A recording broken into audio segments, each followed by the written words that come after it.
Hmm. Welcome back. You're watching TVC Breakfast Saturday.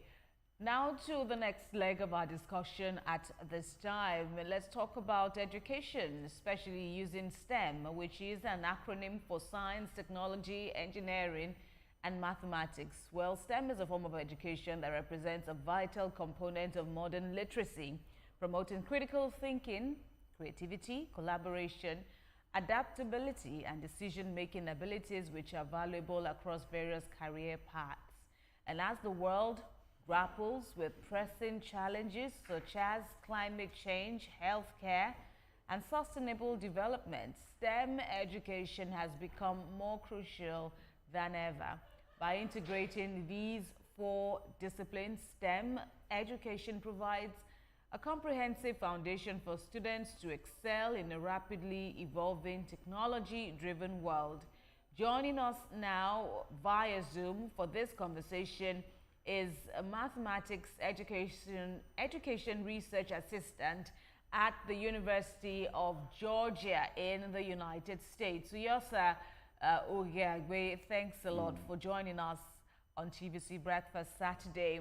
Well, from where you are, being an expert in an advanced world, an advanced nation as the US, help us assess the level of Nigeria's adoption of STEM education. Thank you so much for that question. Happy to be here. It's a very stark difference between the US and Nigeria right now in the STEM field, because right now the US is light years ahead of us in Nigeria. And I would say this very humbly because a lot of the issues that we're facing in Africa right now could be solved by Africans if only we had the proper foundational knowledge. You look at primary school, look at secondary school, look at what they're teaching over there. It's very obvious that the rights are not being done right now. Because right now, if you come to the United States, kids in high school are doing wonders. Kids in high school are manufacturing helicopters, they're manufacturing drones, they're manufacturing different gadgets. But look at what's happening over there in Africa. It's a very different case. And it's why I'm trying to propagate this knowledge across Africa to say we can do better, we can do all of these things if only we had this STEM culture in our curriculum properly cultivated. Well, how do we bring the STEM culture into the system in Nigeria to be able to help the young ones imbibe this culture? It has to start from the grassroots. It has to start from the very foundation. It's what I was asking my friend the other day. I was like, do you know why it's called primary school? Because it's the foundation, is the primary thing that a human needs, you know? So if you don't catch them in primary school, in secondary school, they'll be lost in tertiary institutions, you know? So we're wondering, a study came on that says that a lot of adults, Africans like to study non-STEM courses. And I'm like, it's not their fault. It's what they were taught better in schools. So if you look at this, if you look at right now the Nigerian the international global indices right now in 2024, Nigeria is ranked 113 out of 200 and out of 133 countries in innovation. That means that a lot of things are not going well in that regard. So right now, we need to go back to the basics. We need to go back to the basics and say, okay, fine, let us motivate, let us inspire people to want to study STEM courses. And it's because of that phobia that was instilled in kids in primary school, in secondary school, that made them like, oh my God, I don't want to do math, I don't want to do engineering. I want to just give me my public administration. I'm okay with that. Give me my eyes, I'm cool with that. Not that anything is wrong with that. But when you were talking about the introduction earlier, you said that STEM fosters collaboration, fosters communication. Right. Without STEM, nothing works. And again, there's this false dichotomy that people think I have to be either a science student or an art student. No, you are a human student. You need to be able to do everything. You need to be able to communicate your ideas clearly. I need to be able to do math and science. There's no, oh, I don't want to do this, I want to do that. No, you live in a world whereby everything comes together. So unless we go back to the basics and say, kids in primary school, secondary school, hey, this is what STEM can do for you, then we're not going to get it right.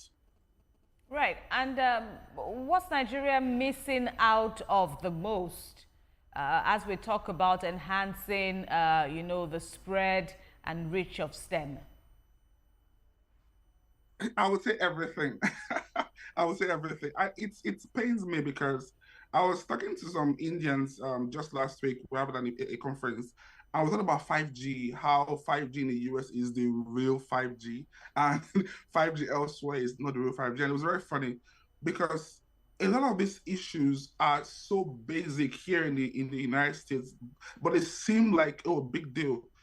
I was telling somebody, do you know what some people don't even know the difference between 4G and 5G, or which one, why one is better than the other? These are things that we should talk about right now in 2025. These are basic things in other countries. Other countries of the world, they are fighting battles of the mind. They've gone beyond technology already. They're going into advanced stuff like AI, like that, like going into virtual realities. We're still talking about, trying to get 4G to some communities in Africa. This is an issue because a lot of people don't know the value of these things. They think it's something abstract. So we have to go back to the basics and try to promote these ideas, try to teach them what this thing. I'll give you a better example. Some people right now only think chemistry, for example, is a subject they need to pass to go to med school. That's so interesting.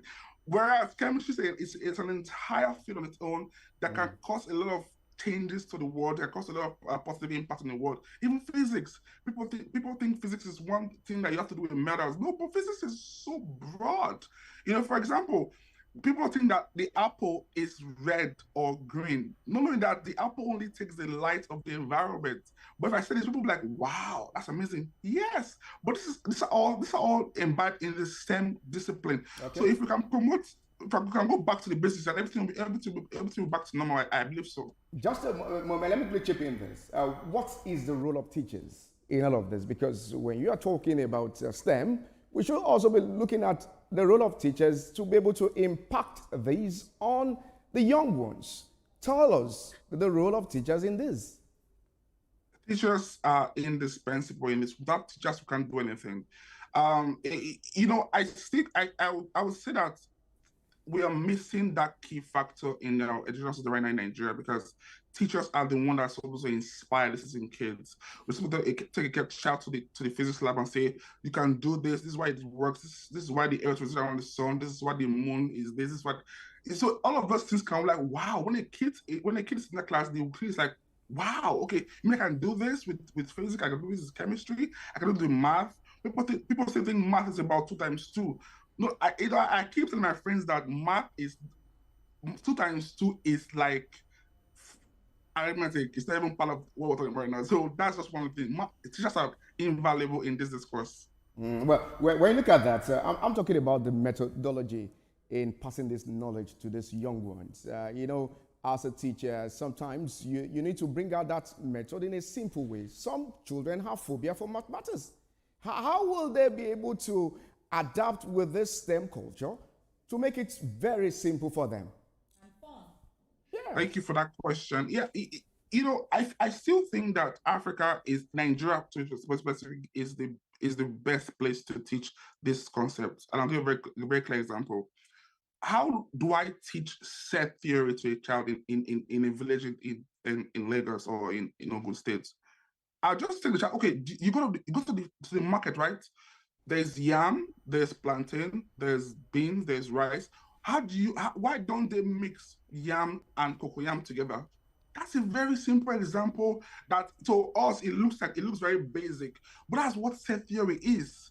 But we keep telling people set theory in a very abstract form that the kids is like, whoa, I can't connect with this. But if you take it to what they can relate to, it makes so much sense to them. And that's what my research is about. My research is about bringing math, bringing STEM to the cultural level of every child to make them want to be like, wow, I like that. That's to me. I think that's what we're missing right now, is that teachers are unable to connect that dot between the abstract term of the STEM concept and the practical aspect of the kids' lives, of their daily lives.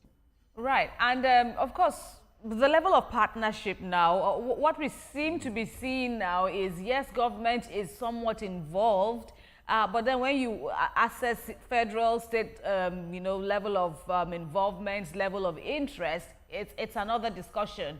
Another leg to it again is the level of PPP, public-private partnership. What would be the best way to ensure that the potential of STEM is enhanced, for the good of the country here?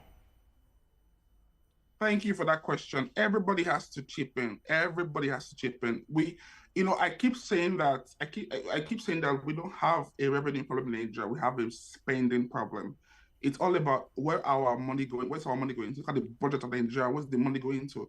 If until we invest in education, we cannot reap the rewards. That is that basic. So this is a call to everybody. We need to put all hands on deck, public sector, private sectors, banks, everybody needs to come on there, because believe you me, in the next 10 years, we'll not be able to do all of this like this on Zoom anymore. We'll be able to we'll talk about virtual reality.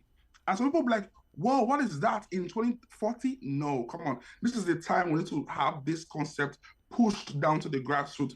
And can we do that with partnership, like you said? It has to come from the government, from the private sector, from individuals, from teachers, from proprietors. We have to say, okay, now what do we do? What's our first step? We can't make a virtual reality session right now. Can we have a correct math laboratory? Can we have that? Can we have a physics laboratory in a school? Can we have, okay, if we can have it in all the schools in Lagos, for example, can we have a hub in every major part of Lagos? Can we have a math lab in Surulere? Can we have a math lab on the island? Can we have a math lab on the mainland that people can go to say, wow, can see all of these things in practice? Otherwise, we can't go further. All right, a fine place to leave our conversation. We thank you very much for sharing your thoughts with us. Yosa Ugiagbe, Mathematics Education Research Assistant from the University of Georgia in the U.S. Thanks a lot. Thank you.